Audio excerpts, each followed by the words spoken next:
Instagram reels में आप जिस लड़की को देख रहे हो इसका नाम है अमृता चौहान। उम्र महज 21 साल। आरोप है इसने अपने पुराने बॉयफ्रेंड के साथ मिलकर नए बॉयफ्रेंड की हत्या कर दी। पूरे हत्याकांड को वैज्ञानिक और रणनीति के तहत अंजाम दिया गया, यानी कि सबूत मिटाने की हर संभव कोशिश। पुलिस जिस हत्या को हादसा मान रही थी वो सिर्फ एक सीसीटीवी के चलते उजागर हो गया। आखिर ऐसी क्या गलती थी रामकेश की जो उसकी जिंदगी छीन ली गई, और क्या रील बनाने वाली अमृता की अब रेल बनेगी? चलिए जानते हैं केस को सिलसिलेवार तरीके से। मूल रूप से राजस्थान का रहने वाला 32 साल का लड़का रामकेश मीणा बीते कुछ साल से दिल्ली में यूपीएससी की तैयारी कर रहा था। इसके लिए इसने दिल्ली के ही गांधी विहार ई ब्लॉक में एक मकान किराए पर लिया। इसी दौरान इसकी दोस्ती होती है फोरेंसिक साइंस की 21 साल की छात्रा अमृता चौहान से। पहली नजर में दोनों एक दूसरे को दिल दे बैठे। नया प्यार है, होटल जाने की जरूरत ही नहीं पड़ी, क्योंकि रामकेश के पास रेंट का घर जो था, जाहिर है यही काम चलने लगा। बिना शादी के मनाई जा रही सुहागरातों में अमृता को इतना मजा आने लगा कि उसने फैसला लिया कि वो रामकेश के साथ ही रहेगी। एक तरह से समझे तो दोनों लिविंग में रहने लगे। यूं तो अमृता का और रामकेश का ये पहला प्यार नहीं था,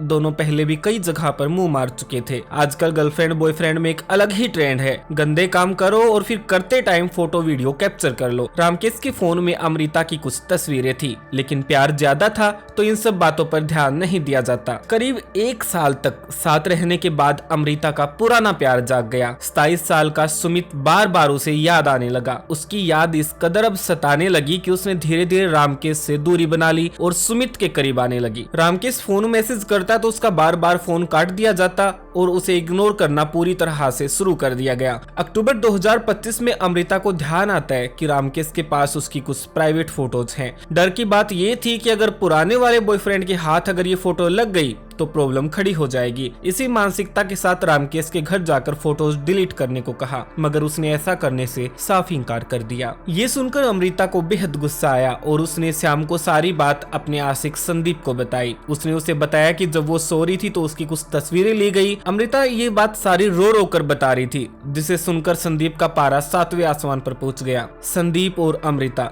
इनको फोटो नहीं चाहिए थे, ना ही फोटो डिलीट करवाने थे, बल्कि रामकेश को ठिकाने लगाना था। अमृता फोरेंसिक साइंस की स्टूडेंट थी और सुमित आवारा। दोनों ने कई क्राइम सीरीज देखी और बना डाला एक शानदार प्लान। 4 अक्टूबर को सब नॉर्मल देखने के लिए अमृता बॉयफ्रेंड रामकेश के साथ रहना शुरू करती है। ठीक 2 दिन बाद 6 अक्टूबर की रात 12 बजे के आसपास अमृता गेट खोलती है और अंदर दाखिल होते हैं सुमित और उसका एक दोस्त संदीप। सबसे पहले इन्होंने रामकेश को उठाया और उसकी पिटाई शुरू कर दी। इसके बाद तीनों ने मिलकर गला दबाया और उसे मौत के घाट उतार दिया। हत्या को हादसा बनाने के लिए इन्होंने घर में रखी सारी ज्वलनशील चीजें जैसे शराब, घी, तेल सब उसकी बॉडी पर डाल दिया और आग लगा दी गई। लेकिन इनके लिए ये काफी नहीं था। सुमित ने किचन से सिलेंडर निकाला और वाल्व खोल दी। घर में जैसे ही आग भड़की तीनों आरोपी वहां से भाग निकले। करीब 4-5 मिनट बाद एक जोरदार धमाका होता है और रामकेश राख बन गया। साथ ही उसके अरमान और किताबें भी जल गई। रात के करीब 2:30 बजे तिमार पर पुलिस और फायर ब्रिगेड को आग लगने की सूचना दी जाती है। कई घंटों की मशक्कत के बाद आग पर काबू पाया गया। सुबह जब कमरे की जांच की तो पता चला कि एक युवक की लाश है। पड़ोसियों और मकान मालिक के बयान के अनुसार रामकेश यूपीएससी की तैयारी करता था। सूचना तुरंत परिजनों को दी गई। आग लगने के कारणों की जांच चल ही रही थी, मगर स्पष्ट नहीं हो पाया